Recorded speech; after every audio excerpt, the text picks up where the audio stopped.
Welcome back for part 2 of DIY hand knit rainbow trout sweater. This time I'm going to answer a bunch of the questions that have come in since I posted part 1. Hi, I'm Amanda. I'm the pottery artist and knitter behind Sweater Weather Ceramics. Okay, so first question is, did I come up with the design? I want to be super clear that no, this was not my idea. I was inspired by several different people on the internet. In general, just laying yarns or having a moment.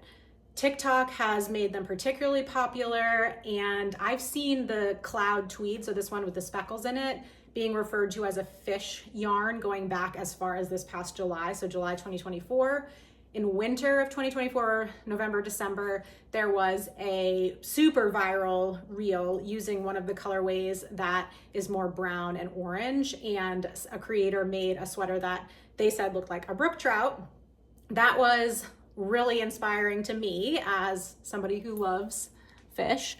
And I looked at the other colorways and saw that this one I thought kind of had rainbow trout vibes, but there's lots of different colorways that have the speckles in it. I think it's the speckles that make it look like a trout. So there's one that looks sort of like a brown trout, and there's some bluey ones. So there's lots of different options. I did not come up with it. Other basic questions, I used size 8 needles, but again, it's just because that's what my gauge was at. I know other people knitting exactly the same pattern, exactly the same yarn are using different needles just because we all knit differently. I use size 8 and I sized down 3 needle sizes, US 8. I sized down 3 needle sizes for the ribbing, so this was done on US size 5. Another question I got a lot was, where did I get my fiber? Because as I said, laying cloud tweed is having a moment. It's having its hot girl winter. So they're pretty hard to source right now. But if you look around on the internet and you hunt for different little yarn stores that do shipping, you are definitely going to find some. The brook trout colorway is pretty much sold out right now. That being said, I talked to a distributor of Lang yarns and they said that Lang is responding to the surge in popularity and that we should be able to start seeing more on the market in March. But again, if you hunt around, you only need 3, 4, 5, depending on your body size, skeins. So I think you can probably, especially if you're willing to find maybe one skein from one place and one from another, I really think that you are able to find it. And also if you're flexible, you don't need the rainbow trout one, you could do the brown trout one or the more bluey one. There's lots of it out there, just the brook trout one is particularly sold out right now. The next bunch of questions I got were about the fiber and the stripes and kind of how to put it all together. So it's just one type of yarn. The speckles aren't created from using a different contrasting color. As you can see, they're just part of it. So as you knit, the flecks just show up. I didn't do anything to control the position of the black speckles. They're just there. Likewise, it's self-striping yarn. So as you go, it changes color gradually. So for my whole first skein, which got me from the neckline to basically the armpits, I didn't do anything. I just knit it straight from one skein.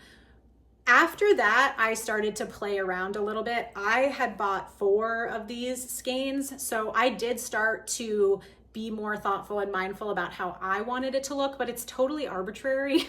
I just decided like, oh, I'm not as wild about when the purple and the green are next to each other a lot. And so it happened to be that the skeins I had lots of purple in them. So sometimes I would pull from the end of one skein and then the beginning of another skein. And I switched back and forth a little bit, or if there was a particular section of color that I didn't like, I might just take it out. Like there was a couple really bright orange sections that weren't my favorite, so I might just take it out. But I liked even the yellows. I was pretty flexible, and honestly it was just kind of a fun experiment. I really don't think it's necessary, and I really don't think that somebody's going to look at it and be like, oh, well, I particularly don't like the way that stripe and that. Like when somebody is just looking at the sweater, they're not being that fine scale and how they're looking at it. So it's really a personal preference about whether you alternate skeins and monkey around or not. I also got a question about whether this sweater would look good as a drop shoulder design. And my answer is yes. I think it really looks good kind of no matter what. That's what's so awesome, is just the yarn is so cool in and of itself that it just is amazing. So this is a raglan construction. So that means that you start at the top and then you do increases around the shoulders until you get to the sleeves.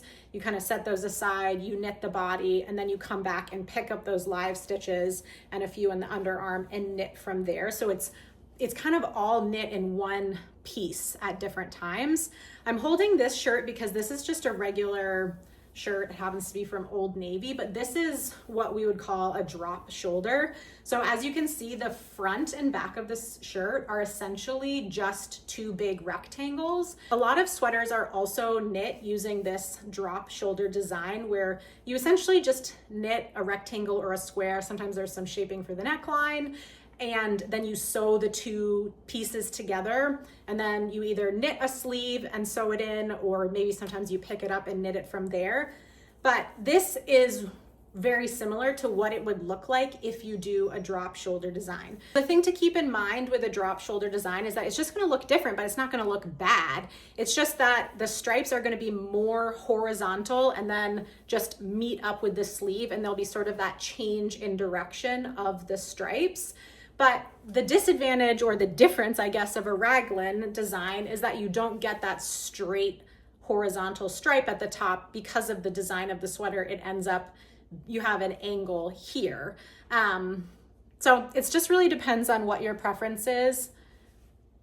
I think they all look great. I've seen drop shoulder designs, I've seen raglans, and I think they all look amazing. So the last question was, would I knit these for sale? The answer is no. I make and I sell pottery, and I knit for myself right now. You know, who knows in the future, but right now knitting is my hobby and pottery is my job. So I'm happy to support anybody in your process of knitting your own sweater, but I'm not a knitter for hire at the moment. There is a knitter who is selling them online right now. They're upwards of $300, including the fiber and the labor that goes into it. So definitely check out their shop if you are interested in having somebody knit one for you.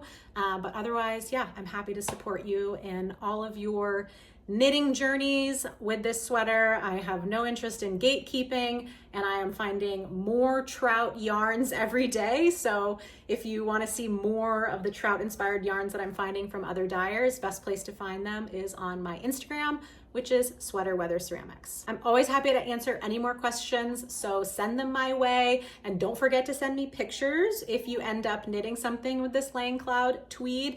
I have been getting some work in progress pictures from knitters, and it is bringing me so much joy, and I just can't wait for there to be this group of us out there wearing these fishy sweaters.